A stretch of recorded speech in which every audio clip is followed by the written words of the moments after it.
Doctor ortho, अब दर्द भी घुटने टेकेगा। राष्ट्रीय स्वयंसेवक संघ भारत के सामाजिक, सांस्कृतिक और राष्ट्रीय जीवन में एक अद्वितीय संस्था के रूप में स्थापित है, जिसकी जड़ें बीते 100 वर्षों में लगातार गहराती रही हैं। अक्सर ये माना जाता है कि आरएसएस मुश्किल परिस्थितियों में डगमगा जाएगा, लेकिन हर बार ये संगठन नई ऊर्जा और शक्ति के साथ उभरता रहा है।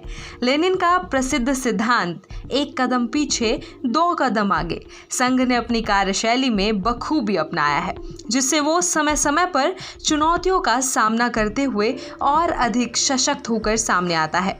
आरएसएस की सबसे बड़ी विशेषता उसका अनुशासन, संगठनात्मक क्षमता और विचारधारा के प्रति समर्पण है। पूरे देश में ऐसा दूसरा कोई संगठन नहीं है जो इतनी नियमितता और प्रतिबद्धता से अपने सिद्धांतों पर कार्य करता हो। विरोध या कठिनाई के समय आरएसएस के स्वयंसेवक कभी निराश नहीं होते। वे शांत रहकर परिस्थिति का विश्लेषण करते हैं और जरूरी पड़ने पर फिर से पूरी ऊर्जा के साथ सक्रिय हो जाते हैं। इसी वजह से संघ की तुलना फिनिक्स पक्षी से की जाती है, जो अपनी ही राख से दोबारा जन्म लेता है। पिछले 1 शताब्दी में आरएसएस को 3 बार गंभीर सरकारी प्रतिबंध झेलने पड़े। पहली बार महात्मा गांधी की हत्या के बाद, दूसरी बार 1975 में आपातकाल के दौरान और तीसरी बार 1992 में बाबरी मस्जिद विघटन के बाद। तीनों अवसरों पर संघ के खिलाफ ठोस प्रमाण प्रस्तुत नहीं हो सके। ना ही गांधी हत्या में आरएसएस की संलिप्तता सिद्ध हुई, ना ही आपातकाल में कोई बगावत प्रमाणित हुई और ना ही बाबरी मामले में प्रत्यक्ष सहभागिता पाई गई। हर बार विधिवत जांच के बाद संघ पर लगाया गया प्रतिबंध हटाना पड़ा। ये दर्शाता है कि संघ की संगठनात्मक रणनीति और वैचारिक मजबूती निष्कलंक रही है। आरएसएस स्वयं को हमेशा सांस्कृतिक संगठन मानता रहा है। उसने खुद को कभी किसी विशेष धार्मिक पहचान में सीमित नहीं किया। स्थापना के समय डॉक्टर केशव बलिराम हेडगेवार ने भी हिंदू समाज की एकता को प्राथमिकता दी थी, लेकिन उनका उद्देश्य जातिवाद और सामाजिक विभाजन को हटाकर समग्रता स्थापित करना था। उन्होंने 27 सितंबर 1925 को विजयादशमी के दिन नागपुर में मोहिते का वाड़ा स्थित अपने घर पर संघ की नींव रखी गई थी। इस दिन को आरएसएस अपना स्थापना दिवस मनाता है। डॉक्टर हेडगेवार स्वयं भारतीय स्वतंत्रता संग्राम के सक्रिय सेनानी रहे। वे कांग्रेस से जुड़े रहते हुए भी संपूर्ण स्वराज के पक्षधर थे और असहयोग आंदोलन में भी भाग लिया। नमक सत्याग्रह के दौरान वे जेल गए और कई बार राष्ट्रीय मुद्दों पर कांग्रेस के नेताओं के साथ संवाद करते रहे।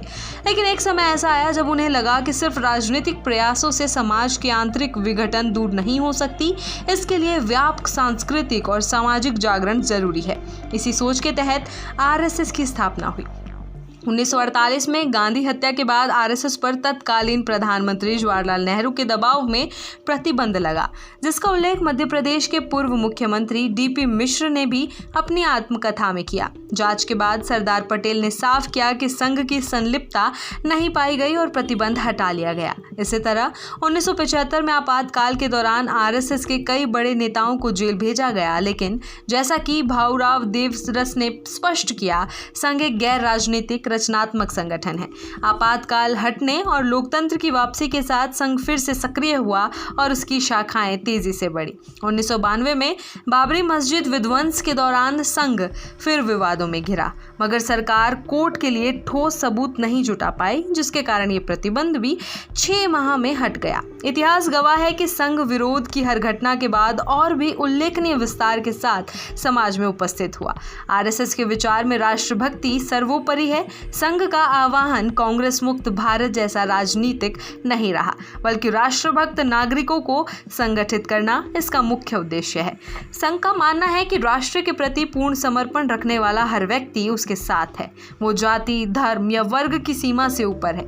वहीं संघ की निरंतरता, व्यापकता और स्वीकार्यता का आधार है। संघ के इतिहास में डॉक्टर केशव बलिराम हेडगेवार, माधव सदाशिव राव गोलवलकर गुरुजी, भाऊराव देवरस और वर्तमान प्रमुख डॉक्टर मोहन भागवत जैसे नेतृत्वकर्ताओं ने समय समय पर संगठन को दीक्षा दी। विभिन्न परिस्थितियों में भी उन्होंने संवाद, संगठन और विचारधारा को नया विस्तार दिया। 1949 में श्यामा प्रसाद मुखर्जी ने कैबिनेट छोड़कर संघ नेतृत्व से मुलाकात की और संगठन को और बल दिया। दीनदयाल उपाध्याय और बलराज मधोक जैसे सक्रिय नेता सामने आए। आरएसएस ने न केवल संगठनात्मक दृष्टि से ही नहीं बल्कि सामाजिक समरसता, शिक्षा, सेवा और आपदा के समय सहायता में भी अपनी प्रभावशाली भूमिका सिद्ध की। संघ के अनेक आनुषंगिक संगठनों के माध्यम से वो समाज के हर क्षेत्र में सकारात्मक हस्तक्षेप करता रहा है, चाहे वो चिकित्सा सेवा हो या आपदा राहत। यही कारण है कि संघ विषम परिस्थितियों में भी लोक विश्वास और जन समर्थन प्राप्त करता रहा है। आरएसएस का एक शताब्दी का सफर आशंकाओं, विरोधों, प्रतिबंधों और आलोचनाओं से भरा रहा, लेकिन हर बार ये संगठन अविचलित और अधिक विस्तृत और शक्तिशाली बनकर सामने आया। उसकी लंबी यात्रा इस बात का प्रमाण है कि विचारधारा, संगठन और अनुशासन की शक्ति परिस्थितियों से कहीं ऊपर होती है। संघ आज न केवल भारत बल्कि वैश्विक स्तर पर लोक कल्याण की दिशा में रुचि लेने वाला सबसे बड़ा संगठन बन गया है। उसकी निरंतरता, स्पष्ट उद्देश्य और राष्ट्र के प्रति समर्पण ने उसे भारतीय समाज की रीढ़ बना दिया है। डॉक्टर ऑर्थो, अब दर्द भी घुटने टेकेगा।